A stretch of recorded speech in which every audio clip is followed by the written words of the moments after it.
咳嗽有黄痰是什么原因？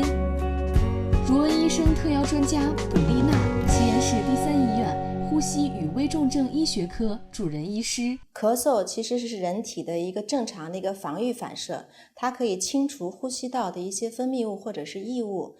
但是当患者出现咳黄痰的时候，证明有可能有气管、支气管甚至于肺组织的一个感染而引起的痰液变黄。如果这个人咳黄痰伴有发热的时候，证明有细菌感染的可能。这时候我们就要重视，一定要到医院里去。对于伴发热的咳黄痰，要查一个血常规，判断一下是细菌感染还是病毒感染。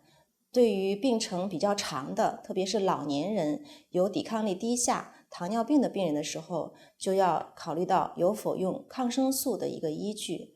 因此，咳嗽不怕，但咳黄痰我们要重视，看看是否为感染，需要去到医院里去正规诊治了。对于咳黄痰的患者来说，在饮食上一定要清淡饮食，不要吃太油腻、辛辣的，以免刺激咽喉部，加重咳嗽、加重黄痰的一个产生。